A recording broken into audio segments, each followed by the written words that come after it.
भिवंडी महापालिका महापौर निवडणुकीच्या पार्श्वभूमीवर मोठी घडामोड झाली आहे। कोणार्क विकास आघाडीचे विलास पाटील आणि भाजपमध्ये राडा झालाय आणि यानंतर विलास पाटलांना जवळ करून शिवसेना महापौर निवडणूक लढण्याचा प्रयत्न करते आणि यामुळे भाजपमध्ये तीव्र नाराजी पसरली आहे आणि त्यामुळे भाजप शिवसेनेला मदत करणार नसल्याची माहिती सूत्रांनी दिली आहे। तर बहुमताचा आकडा जमवण्यासाठी शिवसेना आणि भाजपमध्ये सध्या चढाओढ सुरू आहे।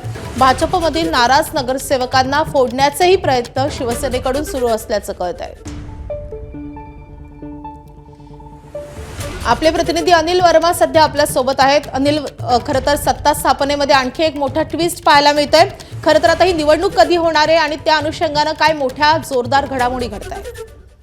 माधवी, या ठिकाणी आपण जर पाहिलं तर भिवंडी महानगरपालिकेमध्ये 20 तारखेला आता महापौराची निवड होणार आहे। त्यामुळे त्याआधी आपण बघितलं तर भिवंडी महापौराच्या निवडीच्या आधी महायुतीमध्ये मोठा गोंधळ या ठिकाणी पाहायला मिळतोय। कारण महायुतीमध्ये अक्षरशः फूट पडलेली आहे आणि शिवसेना आणि भाजप दोन्ही आपापले महापौर बसवण्यासाठी शर्यत करत आहेत। आकड्यांचा जमाव करण्यासाठी कशा पद्धतीने या ठिकाणी ट्विस्ट आलेला आहे ते या ठिकाणी दिसून येत आहे। कारण शिवसेना भाजपच्या अनेक नगरसेवकांच्या संपर्कात आहे आणि भाजपचे नगरसेवक फोडण्याचा या ठिकाणी शिवसेनेचा प्रयत्न या ठिकाणी दिसून येतोय।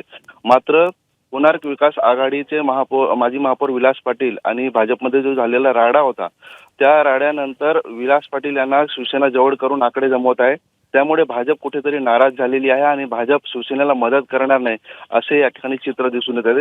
ही सर्व माहिती जी आहे ती सूत्रांकडून मिळत आहे आणि एकंदरीत आपण पाहिलं तर या सर्व घडामोडीमुळे महापौरच्या निवडीमध्ये मोठा ट्विस्ट या ठिकाणी निर्माण झालेला आहे। नक्कीच आता शिवसेना आणि भाजपमधल्या फुटीनंतर महापौर नेमका कुणाचा होणार हेच पाहणं महत्त्वाचं असणार आहे। या संदर्भातले अपडेट तुमच्याकडून जाणून घेत राहू। सध्या धन्यवाद अनिल, या सगळ्या सविस्तर माहितीसाठी। एबीपी माझा, उघडा डोळे बघा नीट।